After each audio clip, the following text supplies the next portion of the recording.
It's time again for a supercalifragilisticexpialidocious pickup in 3, 2. You hush! I'm leaving all of this in. Woman, I'm trying to record. All of this is staying in. Oh yeah, absolutely. 3, 2, 1.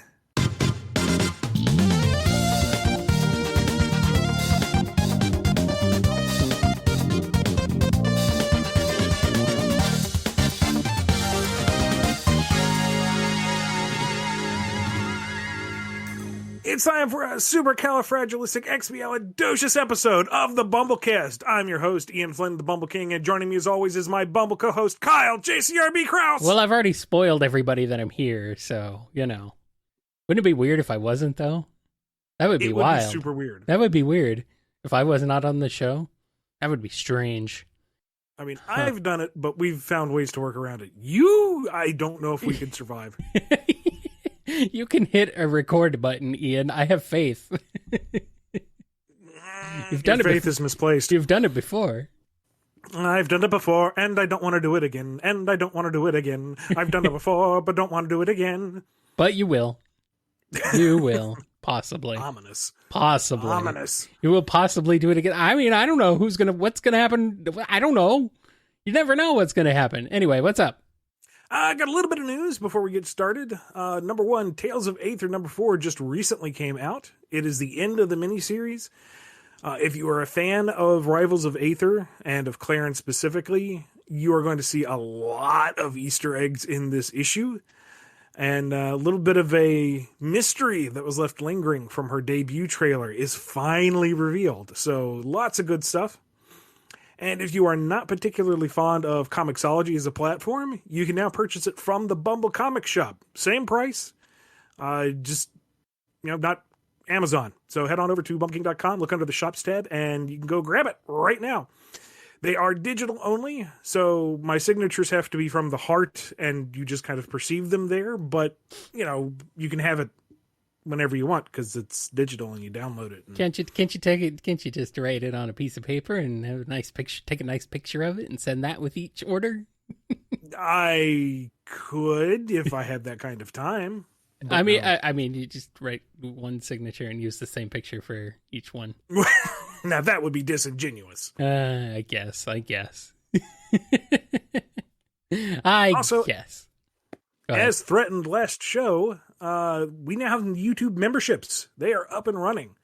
So if you don't want to be a patron over at patreon.com/Bumblecast, and you don't want to mess with KoFi, that's ko-fi.com/Bumblecast, you can join us on YouTube and get the same perks that those other options have. So there's so many ways for you to show us love so we can show you love in return, and lots of loving going on. Yes, if you're watching this on YouTube right now, that little blue join button right down below, right underneath underneath our smiling cartoon faces, is the little join button that you need to push. And that will allow you to reap the rewards, as you should.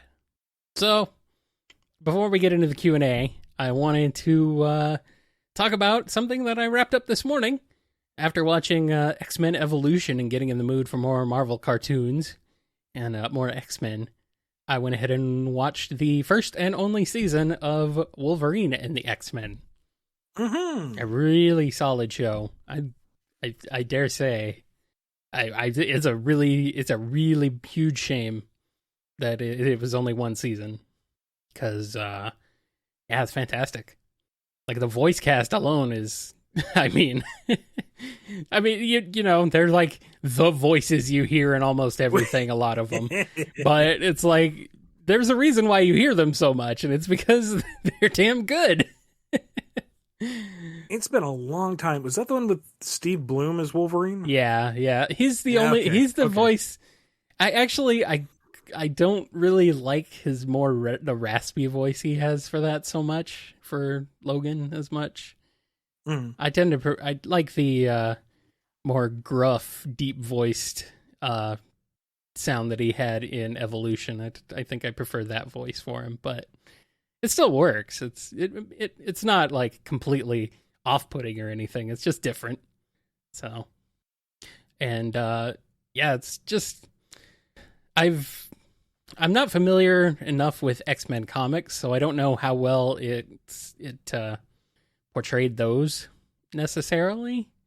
But I know it's got like it seems to pull from a lot of different aspects of it, because it's got a lot of Days of Future Past in it, and the Sentinel War, and Rise of the Sentinels, and stuff like that. So it's a really good show. I do recommend it, but I don't want to give away too many spoilers or anything. But I appreciate that it's a bit more of a serialized storyline than Evolution was, where Evolution had a lot of filler. There were a couple of filler episodes in this one too, but I think even the filler ones are kind of neat, because there's the one episode where it's Wolverine versus the Hulk. So, and even then, that still kind of plays into the story at least a little bit. The only thing that happens a lot is that like the X-Men get captured or otherwise surprised a lot, which is like, come on, guys, are you really all this? Are you all this incompetent? Like, what? They kind of suffered from that in the '90s cartoon too. Yeah, so. yeah, probably more so. It just seems like it kind of gets snuck up on or taken out super easy.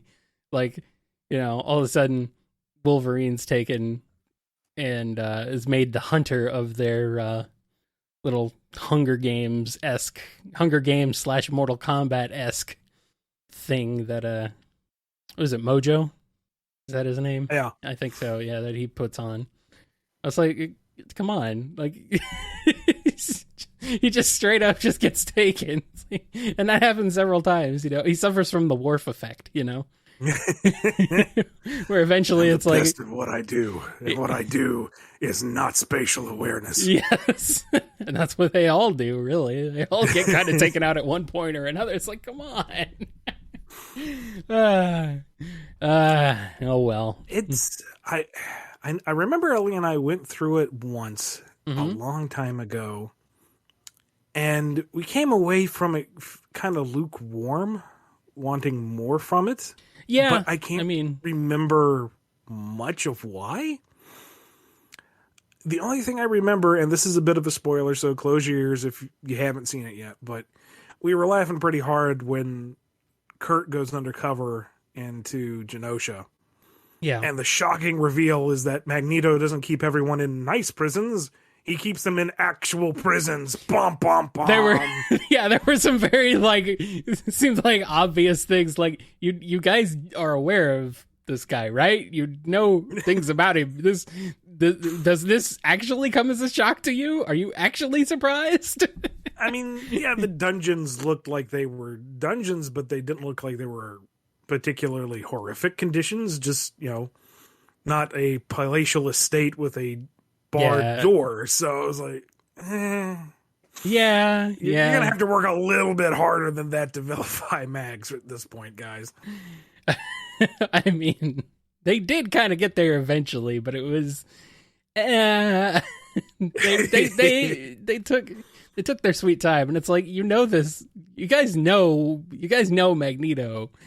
It's like, I mean, there were certain things I could see coming from a mile away, and it seems like the characters just are like, what? I'm so surprised. I don't know, maybe it's just because we're so genre savvy, and well, and we've seen this multiple times before, so that's the thing, is that a lot of X-Men media likes to retread the same storylines, right? Yep. And they'll put a spin on it, sure, but like the 90s cartoon, and I see what little I remember of Wolverine the X-Men, is like, okay, so they're doing this story arc, what's the window dressing that's going to be different? And then, okay, here are the story beats. Which is one of the reasons why I liked Evolution so much, is that it did hit on some of the hallmarks. Right. But it did things way differently. Like the first time you see a Sentinel, it's a big damn deal. Mm-hmm. And that Magneto's elite had freaking Gambit in there, Yeah, they did. They changed some things up for that, for Evolution, which I definitely appreciated. So it was, but it's still, I still think Wolverine and the X-Men is good. I think it's a good looking show still. I do like the character designs, and the animation is pretty good, if a little choppy on occasion. and some of the 3D assets stand out like a sore thumb, but it's not so bad that it's like completely ruins it. It's just, little things here and there. Sure. And I do like the characterization. Wolverine is the leader of the X-Men. It works. It works. It can work. They make it work, but it's like, it's different. It's very different. So, but it's, I don't know. I do like how Sonic is in there, though.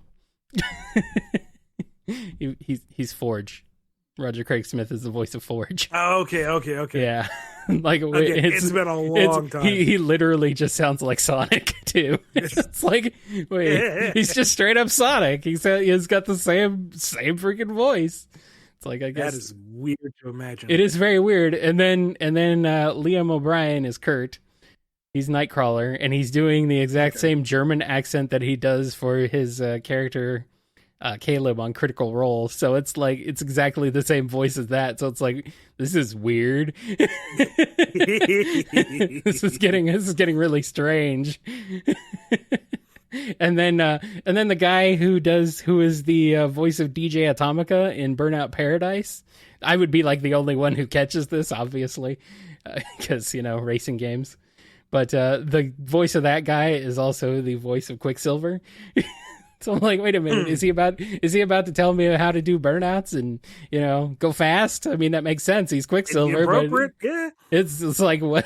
It's like, wait a minute, I know this voice. And then Jean Grey is just straight up FemShep. So it's like, man, it's a freaking like all-star cast going on here. It's ridiculous. It's great. I like it. So anyway, those are some of my thoughts on Wolverine and the X-Men. I do recommend checking it out, even if you haven't yet. But do be aware, it's only one season, and it sadly does end on a cliffhanger. A kind of minor cliffhanger, because you kind of know where it's going, but still, I would have liked to have seen more. Kind of a shame. I think they could have, if they had more time, if they had another season, I think they really could have pulled out something really special with it. But as it is now, it's still a fun watch. So anyway, without further ado, let's go ahead and get into the Q&A, shall we? We shall. If you want your question answered here on the show, email us at bumblecast@yahoo.com. Tweet to us at BumbleKast. If you're a patron, ask in the Q&A channel over on the Discord.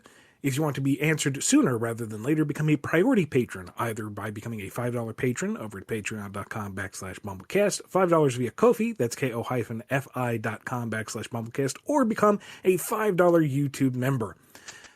Also, make sure to check out the Q&A master list over at bumbleking.com. That has all the questions we have ever answered up to this point. It's a big list, but you can just Control F and find a keyword, your question itself. If you still have that email or whatever, just search for it. Yeah, you'll find it. Search for your name. If you haven't heard the answer to your question and you're wondering if we ever answered it, check that list. Check that list. Anyway, let's get down to our list of questions, shall we? Let's do it with the priority Q&A, starting off with none other than our good buddy Scruffymatt. The classic Sonic games compilations of the 2000s, Sonic Mega Collection and Sonic Gems Collection, featured numerous bonus games you could unlock, including Knuckles in Sonic 2, Sonic 3 and Knuckles, Get Blue Spheres, and a bunch of Game Gear games. But now there's a new classic Sonic games compilation on the horizon. What unlockable bonus games do you think should be included in Sonic Origins? I want to see Knuckles Chaotix and Sega Sonic the Hedgehog, regardless of the problematic hardware. Let Mighty and Ray and the Chaotix out to play again. I had to do what he did, apparently, so there you go. I had to read the question as asked, so you're welcome. Were you clapping? I couldn't hear clapping. Was I clapping? I was. Did you not hear it? I did not hear the clapping. You didn't hear the clapping? Just confirming that there were claps. Okay. Aww. Curse you, compression. You compressed out my claps. It says, please clap, and I didn't clap. Here's the claps right here. Anything? Give him the claps. Whatever. Fine. I'll give you a clap next time. Well, add more disappointment, I know things. things about Sonic Origins, so I'm just going to have to keep my mouth shut. Okay. Well, here's the games that I hope to see in a Sonic Origins collection. All of them. All of them. Everyone. Ambitious. Everyone. I mean, well, what do you want me to say, Ian? I mean, I want all of the games. I mean, you want even Sonic 06 on the Origins collection. Well, I mean, all of the classic Sonic games. You want Sonic Labyrinth? Yes. Why? Because I don't care if it's bad or not. I just want it on there so it can be on there. This is Sonic's history we're talking about here, buddy. We got to preserve this stuff. It don't matter if it's good or bad. Here we go. I want classic Sonic stuff, guys. I'm thinking like pre-Sonic Adventure. Put everything on there. Put everything. Labyrinth, put it on there. Robotnik's Mean Bean Machine, put it on there. What else is there? What else could we put on there? The Popcorn Shop, put that on there. It's not a game, but put it on there anyway. Sonic R, put that on there. Whatever, everything. All of it. Pocket Collection, Pocket, Sonic Pocket, whatever it's called. The Neo Geo Pocket Color game. Put that one on there. That's a good game, actually. All the Game Gear games. Put them all on there. I don't care. Sonic Drift 1 and 2. They're boring. They suck, but put them on there anyway. No, we don't count Sonic 4 as classic Sonic. His eyes are green. There's the distinction.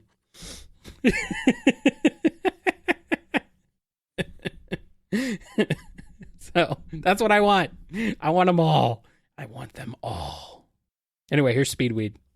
What is the most memorable standout moment for you playing throughout the Metroid franchise? Or even your favorite moment in any external media, manga, comics, etc.? What's your favorite Metroid game? And what are your hopes for the future of the franchise beyond Dread? Also, just as a little side thing for the Sonic fan and all of us, what abilities do you think Samus would have while traversing Sonic's loop-filled world beyond the usual classic abilities? Colors and other media can count too, if you would so like to include them. Oh, geez. This is a lot of questions. Yeah. See, I got into the franchise with Prime, so I missed out on a lot of early stuff. See, and I haven't played Prime at all.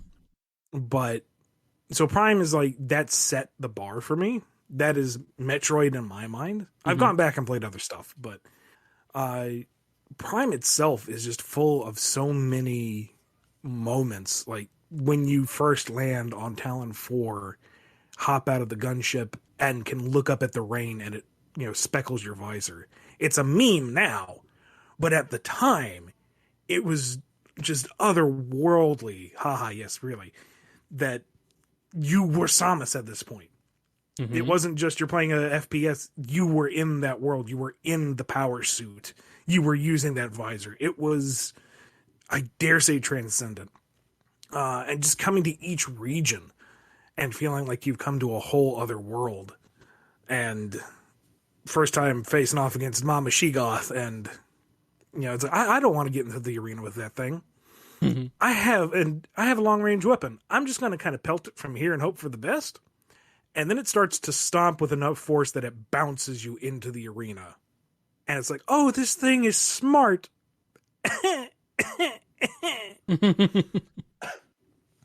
Like, the other Primes had their moments too, but one just stood out to me so much more than the others. Just, I don't know. Because it was the first experience. It was the fresh experience, I guess. Like, everything about it. Sure. Just neat. Yeah, I my knowledge and memories of the Metroid series are fairly limited. I've played the original and I've played Super Metroid, but neither of them to completion. And I've seen a playthrough of Fusion. So, and actually I've seen playthroughs of the original and Super as well. So, but what I like about the series in general is just that sort of sense of solitude.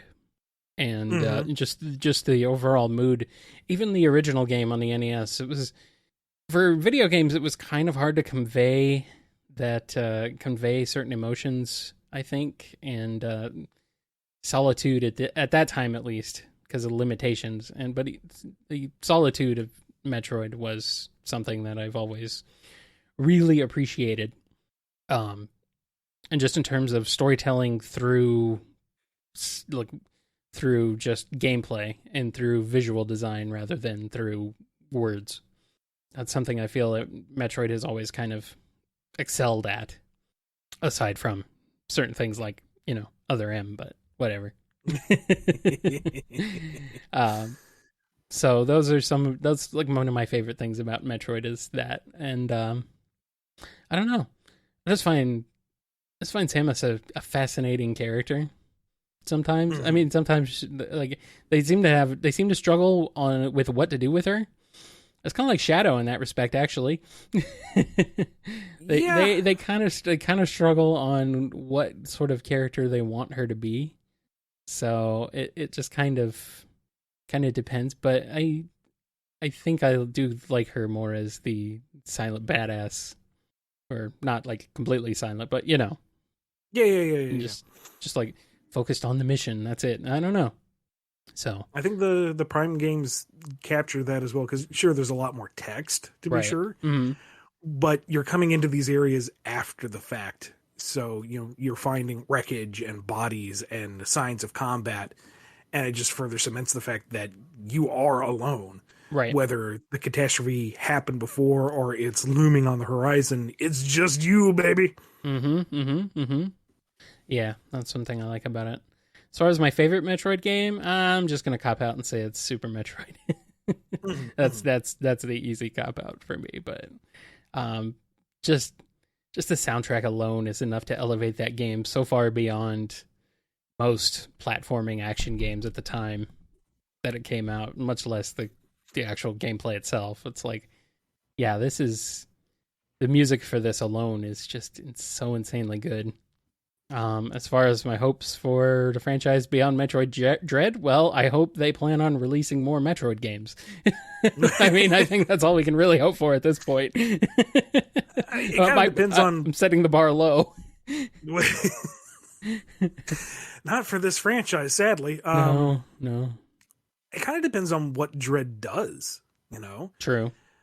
It seems to be setting up a kind of bookend for the story that's been built up since Fusion, and arguably since the franchise, since it seems like we're going to be dealing with Metroids and Chozo and the X-Parasite and sins of the past coming to bear fruit now. And depending on how they address that and wrap that up, it could open things up to a whole new direction. And Prime 4, wherever that is in development hell, 3 wrapped up the Phazon arc neat and tidy. It's done. Phazon is gone. That plot point has been removed. So it's going to be something brand new.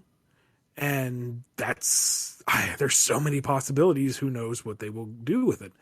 If they do decide to resurrect Phazon, that's going to be disappointing, but we'll see how it goes. There's so little to work off of. It's hard to plot a course for it, because Metroid comes out so seldomly and is such a simple premise that you can kind of do anything with it. Just thinking about this question earlier, was like, it would be kind of neat if they diversified the franchise a bit, and I don't mean Federation Force wise. Like, what if you did an RTS StarCraft style? You got your Galactic Federation, which is basically your Terrans. You got your space pirates that are more or less the Zerg. Not necessarily have the creep, but their factories pump out horrible mutated bioweapons. And then you got your Chozo or Lumamoth or some other ancient powerful race that's coming back to mess things up. They're essentially your Protoss, and maybe have Samus or Ridley or such be a summonable unit, but you need enough credits or enough resources to justify the cost of bringing in this way overpowered unit that could potentially turn the tide. But by the time you save up for it, maybe you would have been better off building other units. I don't know. Somebody who knows how to do RTSs would have a better way of looking at that than I'm just spitballing here. Yeah. But and other aspects of Metroid, it's kind of hard because I feel like part of the mystique of the franchise is the mystery. Samus alone on these remote, hostile worlds without much contact of anybody else. The minute you start delving into that and getting a larger cast and more realized characters, you lose some of that mystery. Which, if you go in a different direction with it, maybe that's fun. Maybe that's fine. Like a ODST style game where you are part of the Galactic Federation, part of a squad, on a mission, and Samus is like this mythical figure in the background who's only popping up for the occasional cutscene to just whoop ass and move on. You're like, oh, that's why they keep hiring her. Okay. And all I've got is my standard issue blaster. Great. Thanks. Then you could have a more character-driven story with more interaction that's set in the Metroid universe without robbing Samus of that lone wolf mystery woman angle. I don't know. There's ways to do it. There's lots and lots of things you could do with it. So we'll see. And if they want to solidify Samus's part as a bounty hunter, why don't they include another bounty hunter? Why don't they throw in some Captain Falcon? Why not? Let's see a Metroid F-Zero crossover. Completely out of sync with each other in terms of tone. And that would be part of the charm. Well, see, they were going to do that in Prime 3, but then Nintendo said, no, she's a bounty hunter who exclusively works for the Galactic Federation. It's like, do you understand what a bounty hunter is? That's not, yeah, I know. Of course, I ran into the same issue with Infinite. It's like, he's a bounty hunter. Okay, who is he working for? Who's put a bounty out on Eggman? No, he just attacks Eggman because that's what he's a bounty hunter. It's like, okay. Yeah. Okay. Yeah, okay. Yeah. I don't know what bounty means, I guess. I think it's just a brand of paper towels. They're hunting for paper towels. That's what they're doing. Even that is the quicker picker upper. Yes. For a purpose. It's true. Yes. Anyway, go ahead. As for Samus in Sonic, I'm having a real hard time reconciling those because Samus is all about blowing up critters and Sonic is all about saving critters. Yeah, but she runs real fast and rolls up into a ball. So there's some comparisons to be made there. She's not nearly as fast as Sonic, but she's pretty quick. You get what is the hyperspeed out of Super Metroid? Yeah. That's pretty quick. And the screw attack, yeah, that's very similar to a spin jump for Sonic. Maybe. Yeah, but the tonally, yeah. Now, if we were to say that there's another round of the Black Arms invading the planet, sure. Yeah. She can shoot aliens, that works. Mm-hmm. But I think Samus is inherently a little dark and bleak for Sonic. So you either need to go a little too far one way to include Sonic, or you need to go a little too light and friendly for Samus. It's not impossible, but it's not the first combo that I would do. Yeah. Just you could do it, but yeah, would be tough. Anyway, speaking of tough questions, here's one from Scurvy Piratehog. Just for pure fun and hilarity, and let's face it, that's the best kind of reason. How do you imagine a meeting between Cream the Rabbit and Elmer Fudd would go? And it's Wabbit season.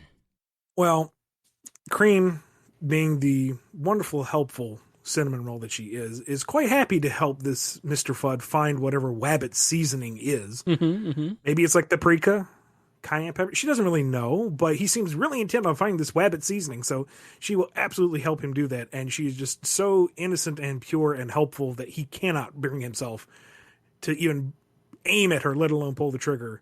And the entire time, Cheese is just circling like a vulture, glaring, making sure that he doesn't even twitch the wrong way. And by the end of it, they don't find the Wabbit seasoning, but they find something comparable. He's very thankful for it, and it will do just fine. Thank you very much. And he leaves, and everything is perfectly fine in the world. Brilliant. We've done it. We've made Elmer Fudd happy. Anyway, here's a question from Diane W. What kind of ice cream flavor would each of the Sonic cast like?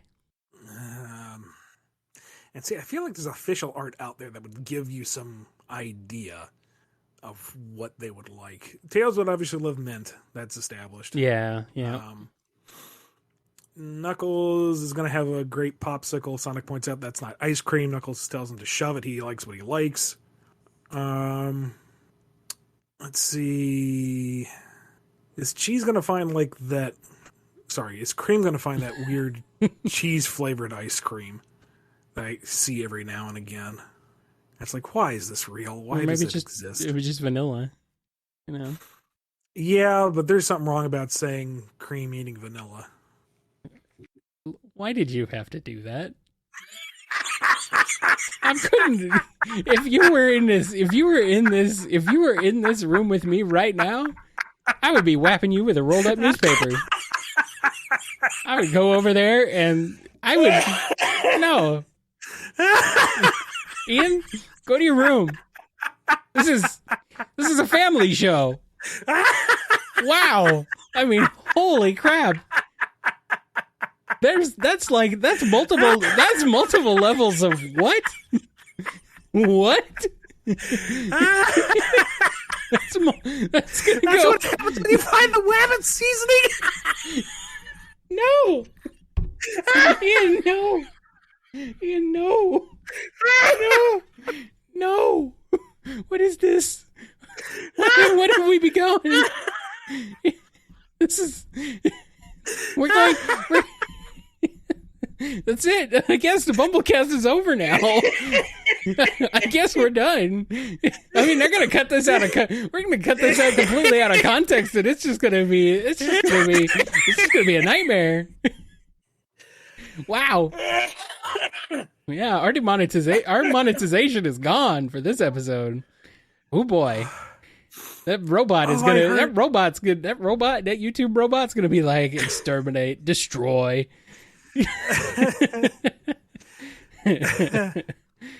Oh man, let's not do that. I mean, I guess I'm the one who said the word vanilla first, but I mean that was not my intention. Wow, man. Wow. Incredible. Cannot believe it. I mean, I can believe it. Sonic had ice creams and put them in the microwave just to watch them melt.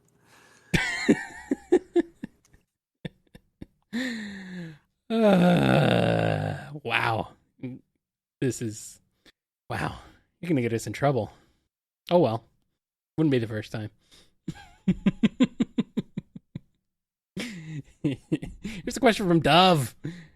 So, does Sega recognize Knuckles as last of the Echidna, last Guardian, last of the Knuckles clan, or some mix of the above? Because except for that first option, they leave room for there to be more Echidnas in the world. Just curious, the official word on more monotremes. Last I heard, he is the last Echidna. Like, hard and fast. Just boom, done. He is the only one. Much like the last Metroid. Except he's not in captivity. And no, the galaxy is not at peace. I mean, he is kind of trapped inside his own plot contrivances, but that's a bit of a stretch. Yes. Although, if he were attacked by a giant space dragon, that would be really cool. Yeah. I mean, technically, he's not in captivity, but he kind of is, because he's stuck guarding the emerald that apparently is kind of useless and does nothing. Let's not think about it too hard. Anyway, here's a question from Noni. When will Aliyah Baker be back on the Bumblecast? There's a demand for it, so yes, there is. Things align. I don't know. Whenever she's able, and it just happens to work out. Let's see if we can make it happen. We must make it happen. I am ready. Here's a question from Wolfsbane. I found House of Cards to be one of the more interesting arcs, as we got to see Tails be the antagonist for a few issues. We rarely, if ever, see the good guys be bad in Sonic. Though over the years, I heard a rumor that Sega and or Archie only allowed Tails to be the bad guy for only 2 issues. Is there any truth to this? And given the chance to do it again, what would be the changes you would make, assuming you would want to make any changes? First off, no truth to that. They wanted, the editor at the time wanted it to be just a 2-issue arc so we could get into Interjack Reborn faster. There was no stipulation that Tails couldn't be the bad guy. And I would argue that really Sonic is more the antagonist in that story. I mean, probably neither of them are really in. It was supposed to be nobody the antagonist. Everybody had a point, and it was just nobody was talking to each other or listening or considering. But if I had to do it all over again, I'd like to have the year that I wanted for it. The 12 issues or so to actually explore the different political affiliations and where people would side on this division and make it a gradual thing. The Prowers inciting revolution would have been like an Act 1 point instead of an issue opener. But that, and I think we're going to come back to this on a later question, but it comes with the problem of political drama really doesn't belong in Sonic. Sure. And just because it requires a degree of slow-paced, thoughtful, interpersonal work that just doesn't jive with an action-adventure series. And it becomes a bit of a quagmire whenever you wander into it, because we'll get into it later because there's another question about this. Right, yeah. Actually, that question is coming up right now, I believe. No. I believe. So here we go. Here's this one from Off. In the pre-boot comics, we had the ruling monarchy, and then that oh-so-wonderful, completely unbiased Council of Acorn that ran the kingdom. Does the world of IDW have a ruling body? If they're a king, queen, president, or some other ruling form of government out there? I think he meant to say is, not if. Yeah. It's hard to imagine a world with so many large metropolitan areas simply governed by individual small mayoral groups. Who's calling the shots, if anyone? And bonus question for extra credit, if there were ever a hypothetical council of IDW, what characters would you put on it, and why? So, to the best of my knowledge, the only official governing body is the United Federation run by the president. What the Federation encompasses and the process of instating that president are complete mystery. I would assume that the nations we see presented in Unleashed are part of the Federation, but, when you've got Halaska, which seems to be one family tribe with your traditional elder role, does that mean he has to fly out to the United Federation Congress every so often to vote on things? I don't know. And I don't think it has been established or thought through. I would love to get into the inner workings of that, sure, but I don't think I have the authority to do that right now. And as for the animal people, I think we touched on this earlier, but I don't think they have organized government, like maybe your village leader or whatever, but I don't think they have nations and city-states and whatnot as we traditionally think of them. That's just the impression I've gotten. Don't take that as word of God or even official speculation. I don't know.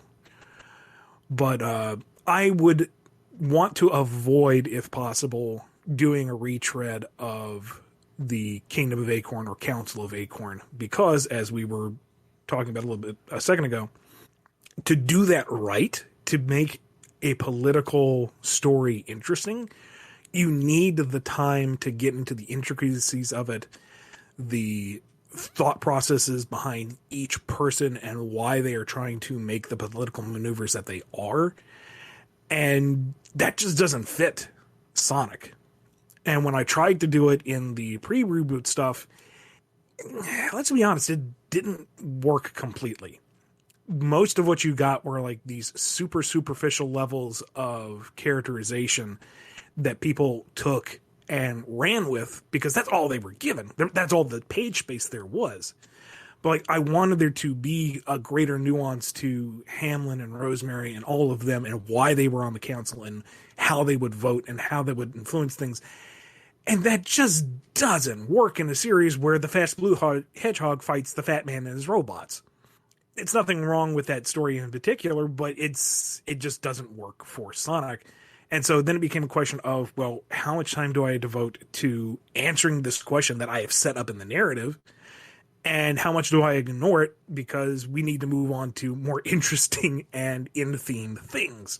Because I don't want to just leave it lingering there. One of the things I did when I first joined the book was clean up all those loose ends, and now I was creating more. And it's just really frustrating not having the time to put it all together properly. And that is just, good intentions that didn't particularly pan out for one reason or other. I think one thing, though, that some people might bring up is that to say that you shouldn't have that level of political depth or anything in that world is a little bit reductive of Sonic. I mean, this is just me kind of spitballing ideas and what people might be thinking. Just to boil it down to something as simple as, just blue fast speedy animal dude fights big fat man.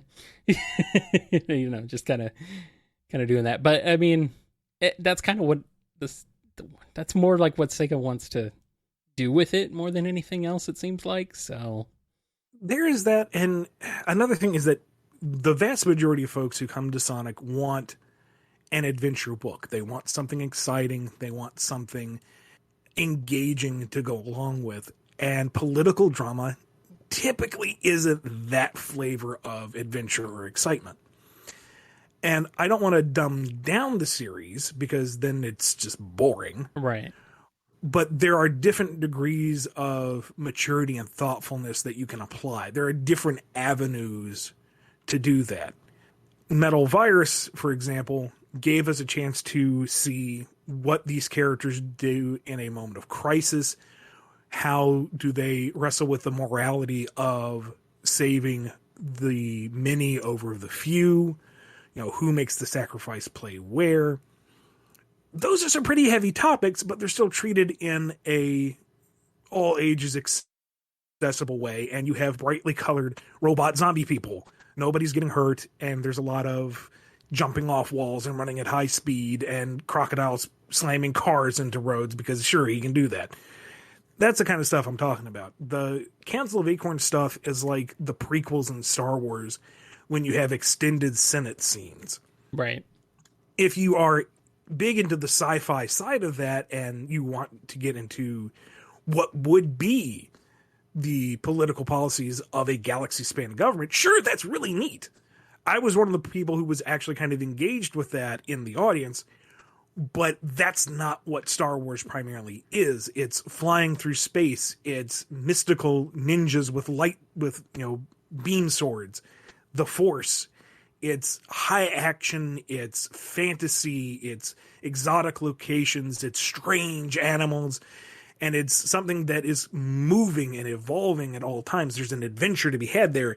It's not sitting there watching 700 CG things vote yes or no. Right. And I mean, you can still kind of weave in some of the political side of things too. I mean, I have X-Men on the mind for some reason. I don't know why. But, like the whole issue with between Senator Kelly being at odds with the X-Men and with mutants in general. You can still kind of have that aspect of it, but that doesn't really get bogged down so much in the political intrigue side of it. It exists, it's there, but it's not the main focus, and it's, it doesn't need to be the main focus necessarily. Right. Like in that example, Kelly is more or less a figurehead for the entirety of the government subplot. Right. Yeah.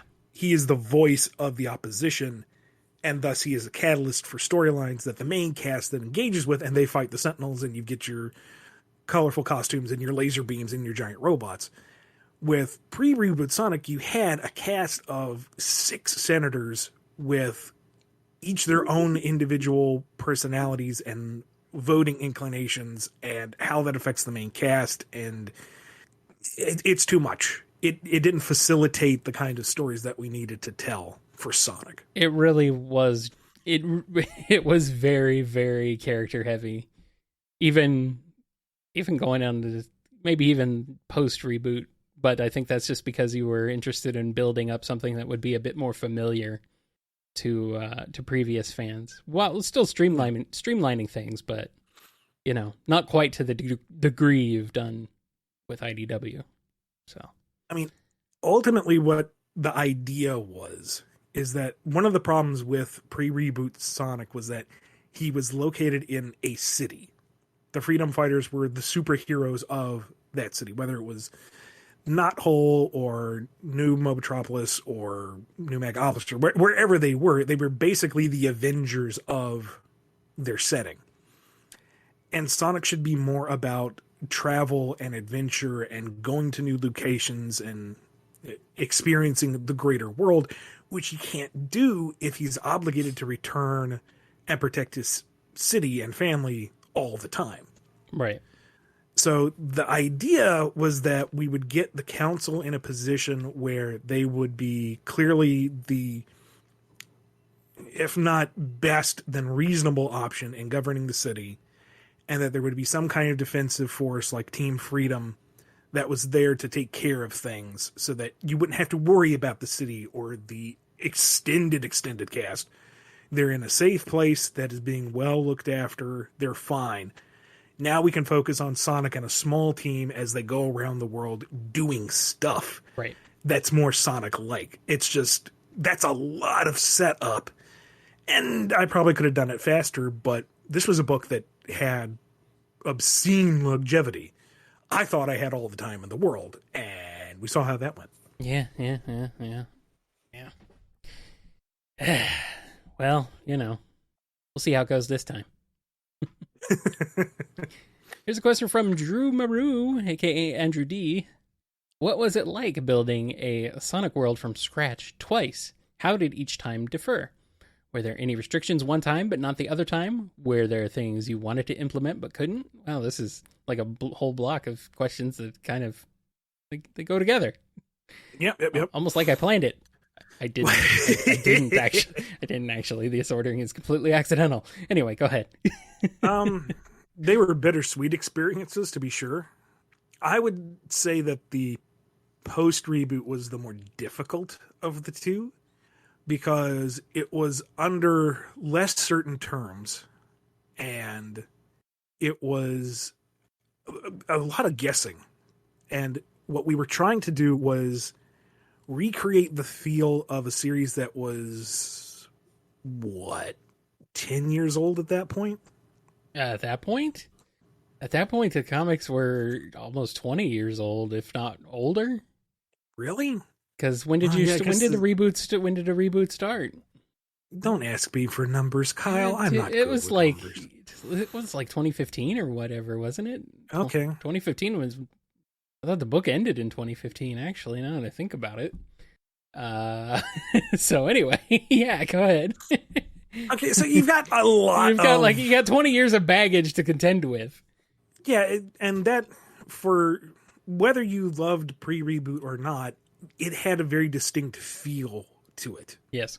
It is its own thing. And so we were trying to recreate that feel for the fans who were, jerked around by the sudden change.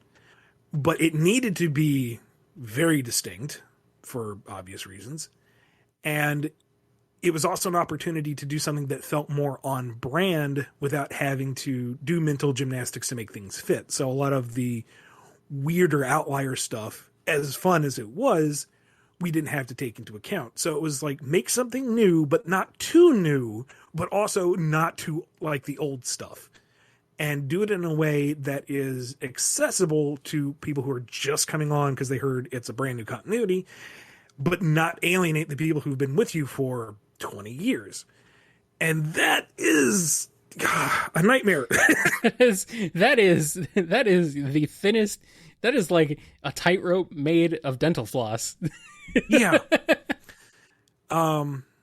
So, and looking back, I know why we took the route that we took, and I don't think there really would have been a better way to do it. Different ways, absolutely. But I don't really know if there would have been a better way to do it. And like I said, there were a lot of questions at that point too on whether or not maybe one day we could, like, was this just a bump in the road and we might be able to roll it back or whatever. But it was daunting. Never mind the heartbreak of, having to drop my dream job and start over. Mm-hmm. So with IDW, it was still heartbreaking because we had our anniversary plans, man. We had I know. 2 milestone issues. You got jerked out of the 300 and 100 milestones and just right on the cusp. Yeah. But because it was a new publisher with a closer affiliation with Sega, it was much clearer which path to take. It wasn't, what are we beholden to? There is nothing to be beholden to. It's a Sonic book. It should be based off the games. We just had a game come out. There, go. Mm-hmm. The biggest decision there was how to approach the storytelling, and having twice been burned by the I'm going to tell these long stories that unfold episodically, IDW, I approached it as, no, this time I'm telling something concise. It's going to be shonen manga-esque. There's going to be one arc that's within a year, and it's very, cleanly episodic. Just bam, bam, bam, bam, bam. And if we get this done, fine, no regrets. I finally told a Sonic story start to finish. Ha ha. And, from there, it's like, okay, now what do we do from there? But it was a challenge, and to a degree, it was fun because, even after all these years and all the drama and all the nonsense and all the blah, blah, blah, blah, blah, I still love Sonic. It's still a fun playground to be in. I still have no issue finding stories to tell there. And so it's kind of neat to be given that challenge of, okay, you had all these ideas, start over, can't use those anymore. And on the other end, it's extremely frustrating because I had all those ideas and I can't use them anymore. Yeah. And just... Yeah. In terms of things that I wanted to implement but couldn't, that varied from era to era, sometimes decade to decade or year to year, sometimes month to month. But like the Metal Virus Saga was originally intended as a plot for Post Reboot. Obviously, we didn't get to it because the book got canned. So it's like, all right, well, let's see if I can repurpose it, retool it, and make it work for IDW. And it did. Nice. Here's a question from Danny the Light.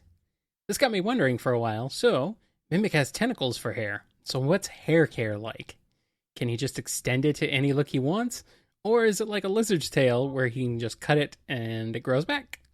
I don't really see it as hair as he's an octopus. Their tentacles are an extension of his body. So it's like he's got 4 arms dangling off his head. But he's a shapeshifter, so anything he wants is his hair care. If he's feeling like an updo, boom, he's got the updo. Yeah. If he's feeling like being a wrinkly, awful thing, he's a wrinkly, awful thing. And apparently that's what he usually feels like. It seems like Sonic characters weren't necessarily intended to have distinct hair from the rest of their fur. Mm-hmm. It was some of the legacy characters that ended up with that. So, I mean, I'm kind of wondering about that. It is always a talking point when designing a new character, especially a female character.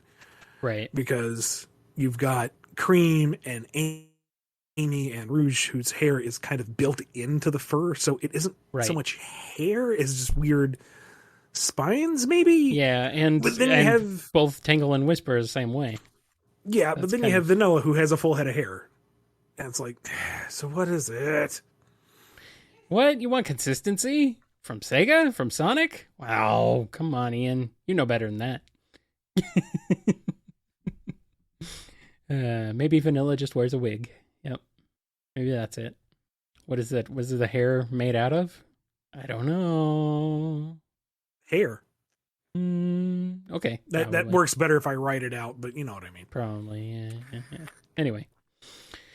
Oh. That's what you meant? Okay. It's hair. Because she's a rabbit. Yeah. Man. That's Hair of hair. that's two things related to vanilla this episode that are going to get us in trouble, Ian. I think the last one. What is wrong? Think, it's a joke. It's a I think the last one is going to get us in trouble, though, really. I mean, don't write about that, Sonic News sites. Don't write about that one. Here's a question from Fiona M.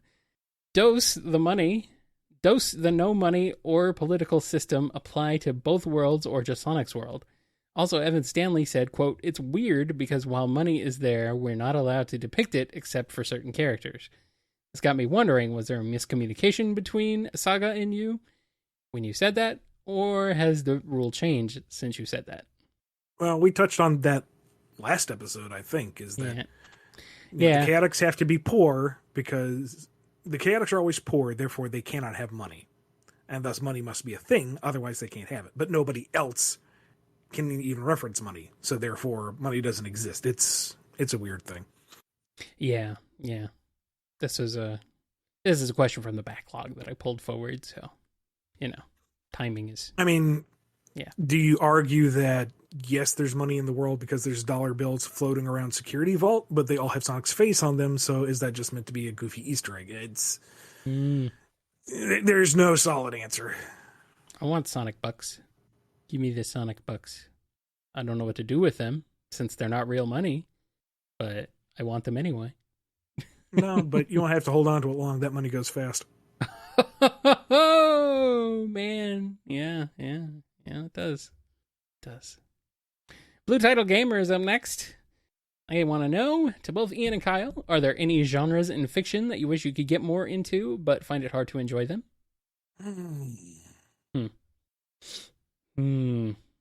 Does romantic comedy count? Yeah. Not really so much into that. I mean, depending on how funny it is, I guess, but I could take it or leave it.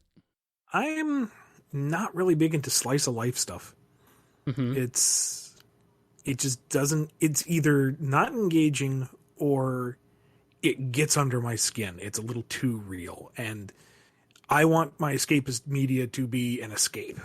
I don't want to see other people have very realistic struggles, whether they come through them or not.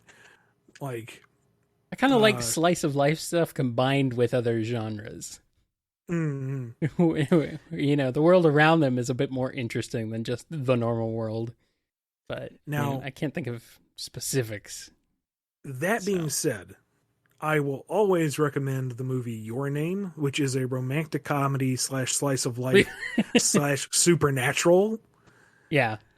And I've heard about it.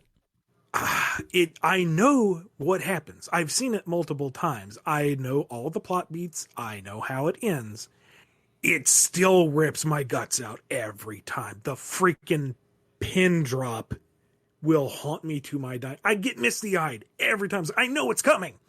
It's like, just calm down. You know what this is. You know where it's going. Nope. Here it comes. There it happened. And oh my God. I'm a mess. Never mind the end sequence. If you've seen Your Name, okay, and you know the end sequence with the trains and everything, you know what I'm talking about. Screaming at the TV, you want the happy ending. You are going to be mad if this happy ending doesn't come about. Don't tease me like this. Just pull the trigger.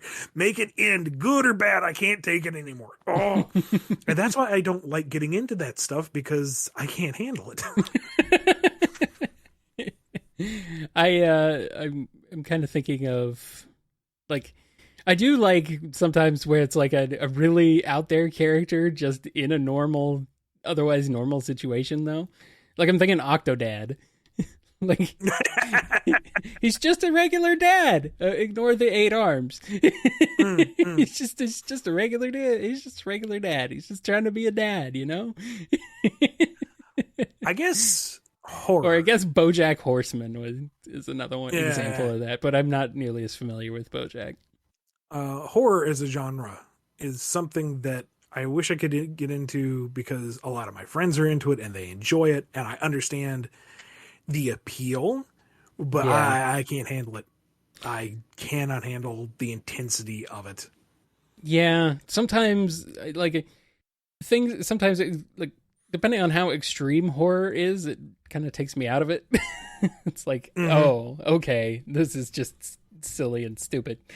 Other times it's just like, what? This is nah. I don't know. I can't get into. I mean, like horror action, like Castlevania for some reason, I'm like perfectly fine with. I can totally get into that. I love that stuff. That kind of, I feel like that's different though. But even things like Bloodborne, like that sort of Victorian era, I guess, horror more so than actual like total just gross out body horror. But I don't know. I don't know. It's weird. It's weird. My tastes on horror are very weird. I can't like pin them down precisely. I mean, So Castlevania does have a lot of gruesome things, but it does. But I don't really have a problem with it.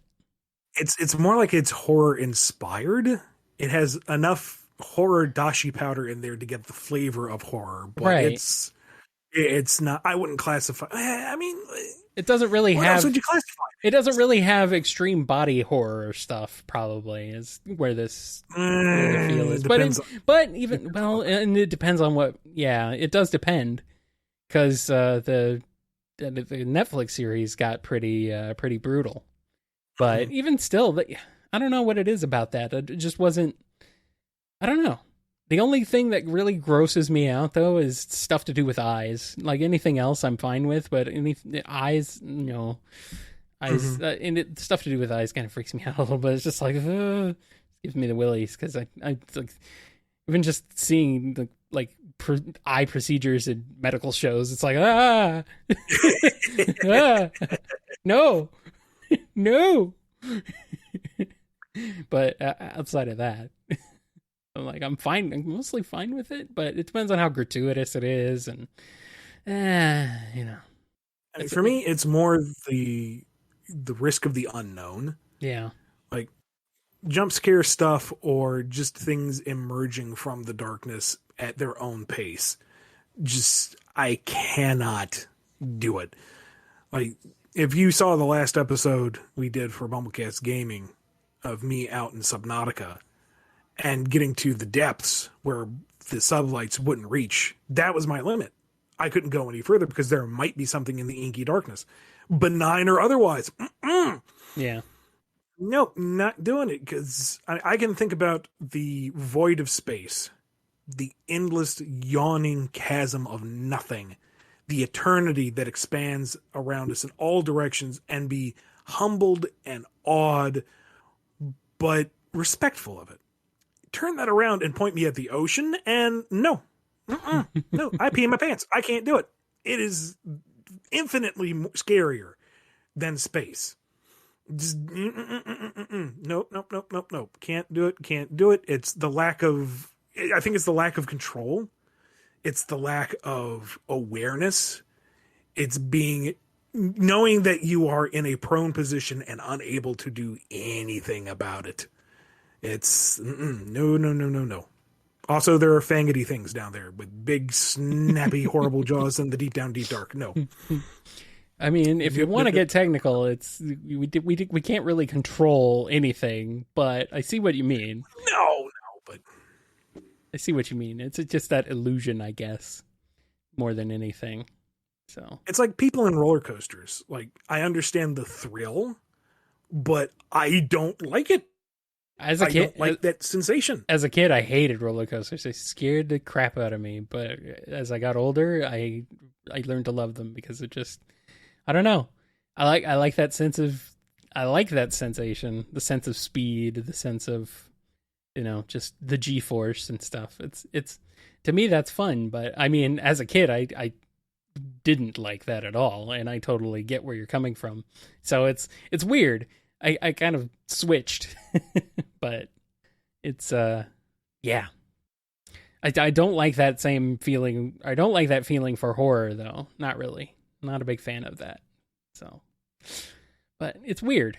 It's weird. Horror is I think, a very diverse genre that does not get the respect it deserves, which has always kind of been the case for it. So, I don't know.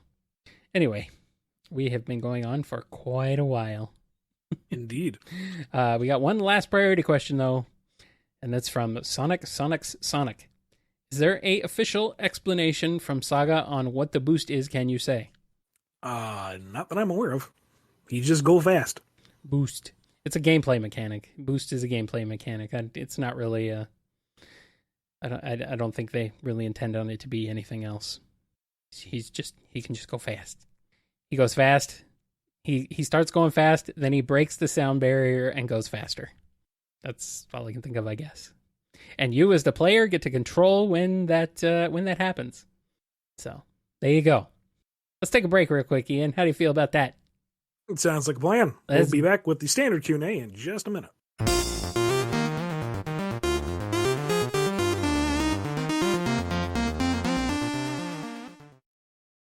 Let's jump into the standard Q&A now with Tick Tick. What sort of insight can you give into the process of appeasing the mercurial whims of Sega and consistent characterization?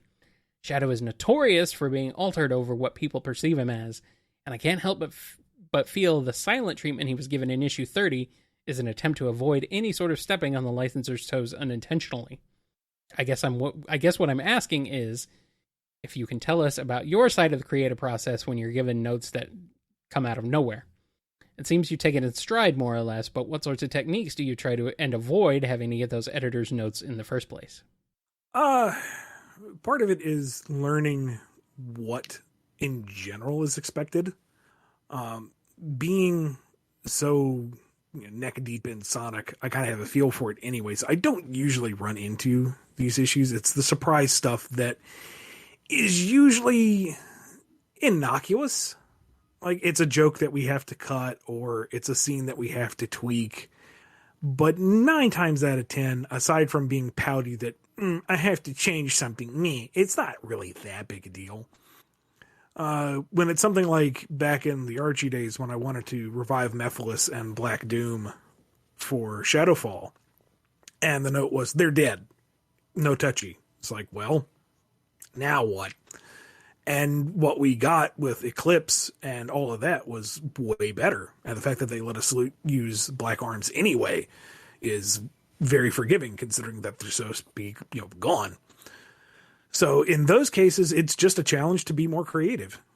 Come up with something new that still accomplishes what you want to accomplish. And beyond that, I guess it's just have a thick skin and learn to roll with it, because it's all you can do. It's not your property to play with. It's Sega's property, and whatever direction they want to take with it is the direction you got to go with it, and do the best you can. At the end of the day, I'm playing around with one of my favorite franchises and getting paid for it. I can't really complain too much about it. Yeah. There's just a small contingent of people who I think need to understand that you are not the be-all, end-all final word on anything that goes into the book. So, yeah. But, whatever. It's fine. It's fine. I remember somebody way back in the day going, so you're happy just being a cog in the machine? It's like, dude, that's the business. Yes, I am a cog. You don't get to do anything beyond be cog. I mean, there's a certain prolific person in Sonic's history who recently said almost practically the same, had practically the same question and said practically the same thing, which, like, in which case it's like, okay, yeah. Well, I mean, what do you want me to do? What else? Move to California and join the IDW editorial staff specifically to tell other people to write the way I would want to write? Or don't work that I guess way. just dedicate yourself to your own things and that's it? Do nothing else? Well, sure, that would be lovely, but that requires, It's not really realistic. No, because I don't have the artistic talent to back it up, and I don't have the funds to pay an art team. So. It's not really realistic unless you've got outside support from somewhere else. So, yeah, it's like you can say, yeah, you don't want to necessarily be a cog in the machine of a corporation or anything like that, but at the end of the day, this is, I mean, to quote the Joker here, We live in a society. It's a horrible quote. I'm sorry. I can't say that with a straight face. But I mean, you gotta look at it with the right perspective here. Yeah, I enjoy writing Sonic stuff because I just enjoy Sonic. Sonic is not mine, so I need to follow the rules of Sonic's creators and owners. It's their property; they make the rules. And IDW is the one that is organizing all the talent, managing all the deadlines, coordinating all of the approvals with Sega, handling all of the publishing and distribution aspect of things. They are the ones managing the money. They are the ones paying all the talent, paying me. They are the business side of everything, so you can focus specifically on creating, right? Yeah. I am laser focused on one part of the process. Right. I am not the guy. I am a guy. And just because I'm a little more public about my role shouldn't be conflated with having any kind of authority. Mm-hmm. I am, and since Evan has taken over as lead writer, I'm not even the guy or the a guy anymore. It's, I'm one of the gang. So I don't know. It's, whatever. That wasn't anything remotely what the question was asking. No, I know, but still, I don't know. Just was something aside I had to bring up, and now we're here. So let's move on. Here's a question from PC the Unicorn. Ian, since you had Sonic comment on the fact that he'd love to see what Mega Man could do with a Wisp in Worlds Collide, did you actually have an idea of how Mega Man using a Wisp would work? No, that was just a fun throwaway line. But thinking about it now, just imagine Rock has been cornered by whatever villainous force it is, and there are wisps mulling all around, and Mega Man is just out of ammo. For some reason, his solar battery is run dry. He can't fire any lemons anymore. What is he going to do? He's out of ammo. He's out of options, and then a wisp powers him up, and he fires off some crazy beam weapon. And the wisp comes back around and high-fives him, and he realizes he has a literal rainbow of options here, and he just starts to laugh. And all the colors just goes nuts, and I imagine he'd basically be a walking Wispon at that point. Yeah. Just rapid fire changing wisps. They're all flying in and out of the buster to get the shot off, and he just obliterates whatever it was that was super menacing before. And it's just this delightful child laugh because he's shooting all these crazy powers and lasers and whatnot through the power of friendship, and it's just a good old time. Very wholesome. It's a very wholesome murder bot death you've got going on there. It was an evil Wily bot. It deserves to get blown up. Yeah, I mean, still. Here's a question from Sony. Not that Sony, the other Sony. There's two of them. So let's not get confused here. It's greatly appreciated that you tell us what things Sega tells you what you can or can't do, but I've been wondering since when those details are known, the fan base riots, for lack of a better word. Does revealing these details get you scolded by Sega? How topical. Typically, I try to be very reserved in what I say. Don't bite the hand that feeds. So, frame it as this is my opinion, or put information out there that is already known, that's already been stated, like a Summer of Sonic or whatever. It's just, not everyone reads every wiki or follows up on all the Sonic news all the time. But I may have recently gone a little too far on the insider knowledge and might have got a polite email saying, hey, could you not? In which case I'm like, sorry, my bad. Overstepped it a little bit. Just a little.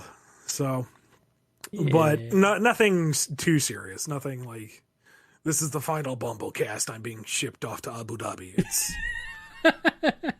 just kind of a, hey, could you maybe rein it in a little bit there? It's like, yeah, my bad. They're gonna throw you in the guitar-shaped island prison from Sonic X. So there you go. It's all over.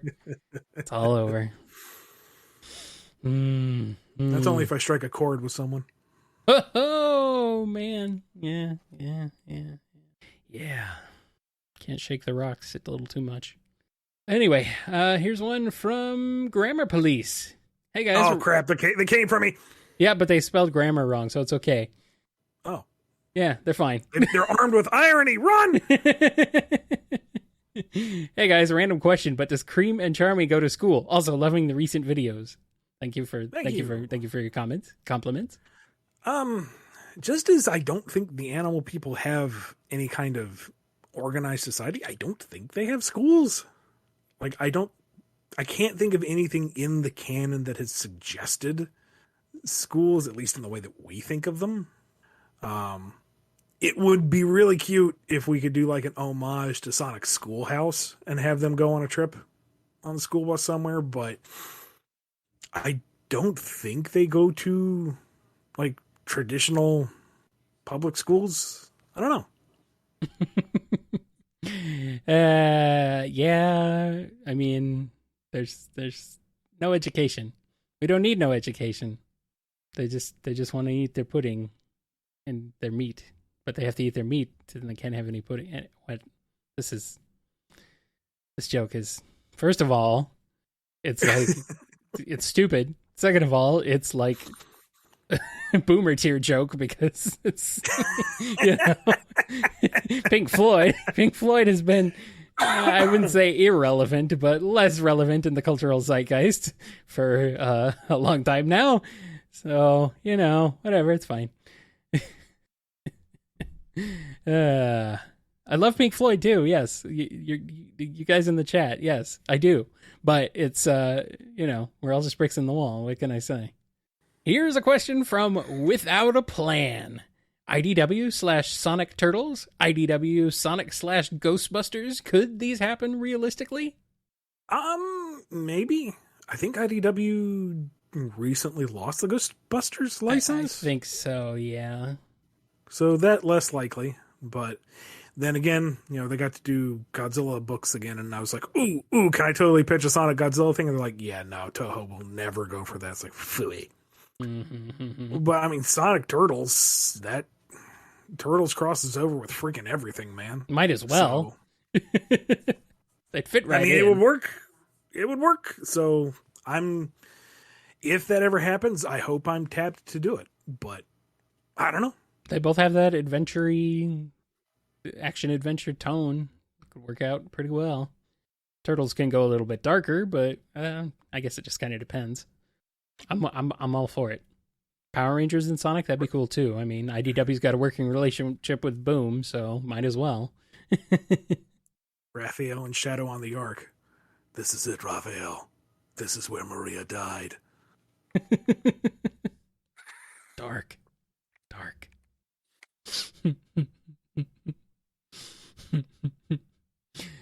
Here's a question from Spidertron575. What would Hyper Scourge look like? Ooh. More purple. Well, let's dissect this, because Supersonic is yellow gold, and then his Hypersonic is like pure white cycling through the emerald colors. Mm-hmm.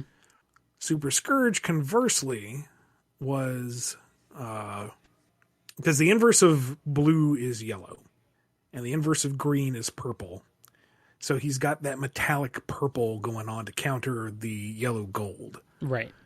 So his hyper, if we're going to follow that trend, would be maybe like pitch black with cycling Tron-esque emerald colors trailing after his actions. Maybe kind of like a polished onyx, and all of the reflecting light would be emerald colors. I don't know how you would render that, but that could be pretty cool looking. Tron lines. I'm down. You sold me there. I do like it. I would almost say like the jacket would get blown off, Trunks going Super Saiyan style, just because I feel like the jacket would be distracting at that point. If we're getting a Hyper Scourge, he needs to be like pure, unadulterated, dark, angry, world-splitting bad news. But what about the sunglasses? Can't blow those off, can you? You got to be able to. I don't know. I don't know, man. If we got a Hyper Scrooge, he might as well lose him because that's serious business. That the shades come off, you know. It's kind of like Goku losing his shirt. You know, we're in a bad place. I suppose Hyper Scrooge. I did not say Hyper Scrooge, although Hyper Scrooge. What would Hyper Scrooge look like? It'd look like all the money. Golden duck flying around shooting out dollar bills. Don't ask from where. He just generates them. All the colors of the money. Money don't grow on trees, laddie, but it grows on me. That doesn't sound like Scrooge. It sounds more like Flynnheart. Super Glomgold. Oh no! Grant to me, I'm your golden idol now.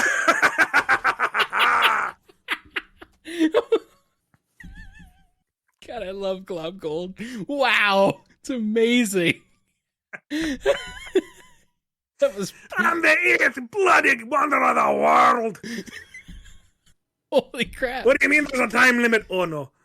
Oh no. What do you mean I gotta collect? What do you mean I gotta collect rings? Oh man. That's excellent. But looping back around, you do that voice very well. Thank you. Just want to say. Looping back around, I'm gonna say I really like the idea of like a highly polished onyx, and the emerald colors are just kind of like reflected depending on what angle you're looking at them at. That would be really cool looking. So he's got like chrome illusion going on, you know? Yeah, that fancy paint from the 90s. Ooh. Yeah, nice.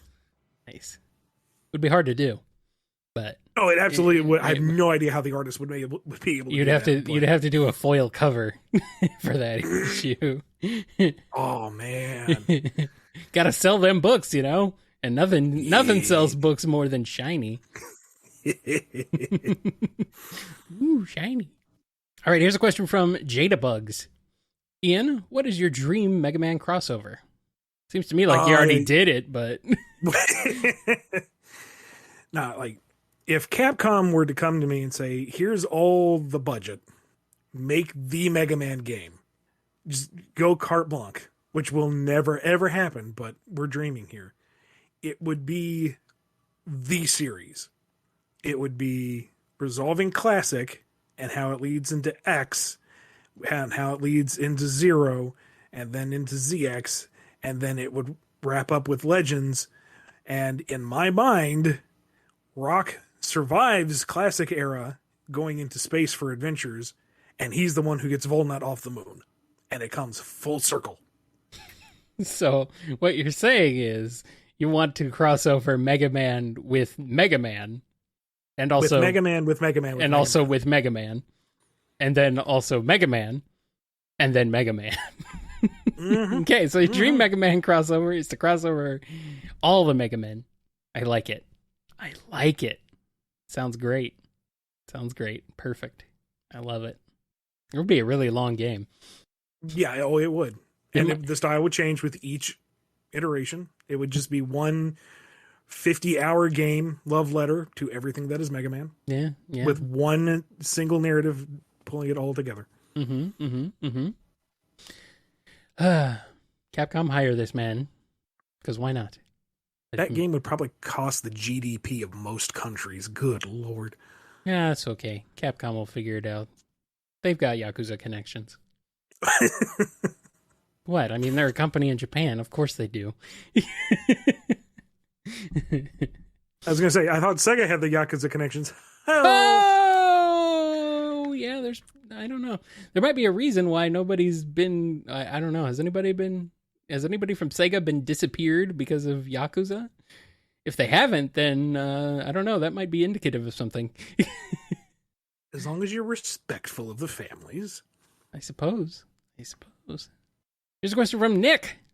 What gave you the idea to include the mayor from Mega Man Gold Empire in the Archie comics? I like digging up obscure stuff. You pull from everything, yeah. Yeah. And, as we were talking about Sonic earlier, if you get too deep into the political structure, it becomes a slog. But I did want at least some framework of how does Mega Man's world work. Right. And it's like, okay, well, he lives in, we didn't call it Monsteropolis because that was weird. I forget what we called the city. Mega City, ultimately, maybe? But it's like, okay, who runs the city? Has there ever been somewhere some reference to a head of the city? And sure enough, you had the mayor. And it's like, okay, cool. He looks goofy. Let's use him. And then because it was from Gold Empire, I named him so that his, and his abbreviated name is El Dorado. Nice. Good job. So, it is a reference upon a reference upon a reference. Nice. Pulling from the depths. I love it. I love it a lot. And I miss that. I miss that book so much. Every day. And finally, our last question here is from none other than Liam G. Do you have plans to make an elephant character in the future? No, primarily because we did get a note at some point with IDW Sonic that animal characters shouldn't be above or below a certain range. So, like, very large animals like elephants, they would prefer we not go there. Conversely, they prefer that we don't do bugs. Jewel was kind of like the exception to the rule. That was our one gimme. And they didn't want us using any more bugs beyond that. That's a shame. Yeah. It got Charmy. I mean, what the heck, man? There's precedent. I know. There is, and that was what I argued. But we got Jewel out of it, so it's not that big of a deal. And there are so many animals out there. It's not like we're really hurting for choice. So, yeah, I get it. That, and there are some animals that just don't really translate to the Sonic style that well, and elephants are one of them. Yeah, you kind of end up with just Mammoth Mogul in that sense, really. Yeah, which is fine. The artists who rendered Mogul did an excellent job. He was a great looking character. Yeah. But he didn't look like a Sonic character. Yeah. And even trying to adapt him to something close to Iwakawa style, he still looked like an anthro in a Sonic style rather than a Sonic character. Right. Oh, well. I'm being asked Flame Mammoth in Sonic when? That happened! We have Flame Mammoth. Flame Mammoth appeared in Worlds Unite, I believe. So, yes, it happened. Maybe it will happen again. Well, someday. Not right now, though. Right now, we're done with the questions. We are. And before we wrap it up, we're going to give a big thank you to all the folks who continue to make this show possible through Patreon, KoFi, and probably very soon, YouTube membership. Big thank you to Daniel H., Alex P., James K., John B., Jennifer R., Robotnik Holmes, Samuel P., Sam Cybercat, Torchbound, Justin G., Mike B., Coupland Crew 128, Doiz Dizdin, Diane W., Bradley TT, Andrew D., Scruffymatt, Chris A., Sony, John M., Salute Your Cat, Noni, Dawn B., Yami M., Dave M., Sin, Fritz Lee, H.K., Off, Lisa M., Chevelle, Silly String J, Frost, Piggy Bank, Blue Title Gamer, Jib, Hero of Light 13, Justin S, Tick Tick, Final Neil, Ryan D, Speedweed, Jonathan D, Rachel W, Godzilla, Chaos Universe, Sonic Legacy, Daniel B, Dadler the Dalek, PC the Unicorn, Dove, Preston M, Red the Supernamic, Jonathan W, Flixie, Chad, Jonathan R, Owen BD, Chase L, Renard Pixel, Creative Name, Sapphire Scarletta, Turbo Crooker, Danny the Light, John the Real Waluigi, Lewis J, Noah S, Censored. I wasn't ready for you. Lexi D, Corjiro Highwind, Ben W, and Scurvy Piratehog. Man, what a Chad we've got in there. Can't even know. He's literally named Chad. Also, Ben, I'm honestly not sure if that's a surname or if a screen name, but I'm just going to be careful with your privacy there. Please feel free to correct me, because it's a pretty cool name regardless. What's the initial? What's the last initial? Ben W. Ben W. Okay, I was gonna be weird. I thought it was Ben D. I'd be like, uh-oh. Is it Ben? Is it a certain Ben Dove? Tell the people where you go on the internet. Find me on Twitter at IanFlynnBKC or my personal website, BumbleKing.com. That has the Bumble Comic Shop where you can order discounted signed comics by me. You can also find the entire run of Tales of Aether. Also has the Q&A master list for the Bumblecast. Lots of good stuff over there. Kyle, what about you? You can find me on Twitter at KyleJCRB. You can also find me over at my website, kngi.org. That's where you can find all the archived episodes of the Bumblecast in MP3 downloadable format for your listening pleasure. All the podcast feed links are over there as well, along with my other show, Nitro Game Injection. You can listen to that one every Friday at 8 p.m. Eastern Time. That's all about on Fridays at 8 p.m. Eastern Time. I think I missed the date, but the day.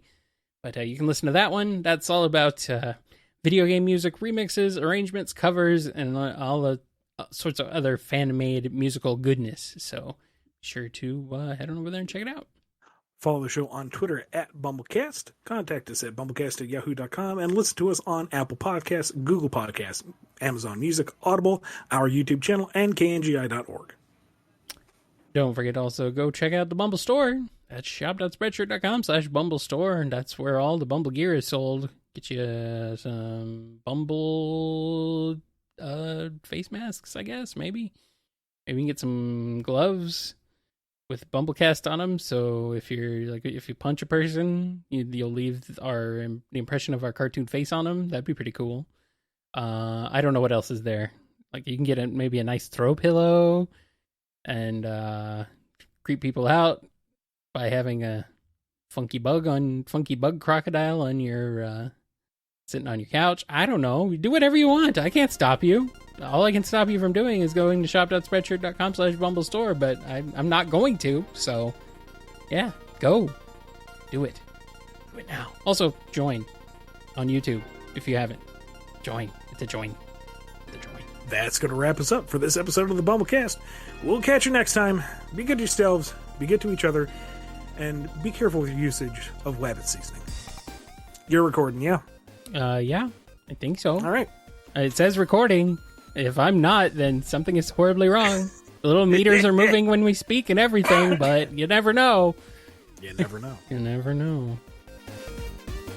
Anyway, go ahead. Yeah, I will go ahead. Why did I say go ahead to you? Go ahead. You answer the question, Ian. What? And you will. Could be like, ask what? it first. You'd be like, what question? It's like, oh, I don't know. Read it. It's right there. You've been listening to the Bumblecast, a co-production of Bumble King Comics and the KNGI Network. Original theme music composed by Ken Coda Snyder. Remixed intro by T-Lopes. Find out more information, along with podcast feeder links, MP3 downloads, and more at bumbleking.com and kngi.org.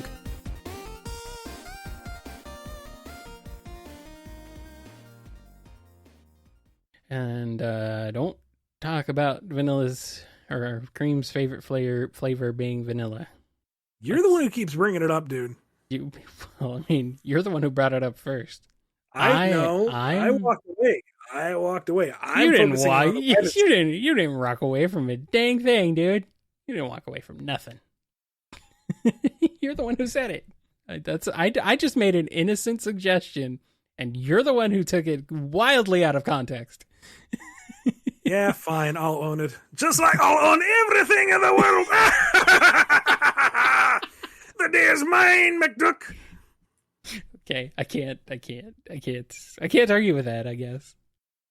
Please do more Glomgold.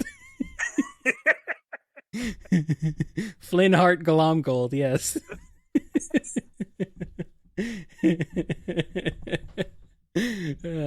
You do that voice way too well. Flynnheart Glomgold. I love it. Yeah. I love it. Bravo, Dove. Bravo. Just for that, you deserve a reward. I'll let you look at my bank statement.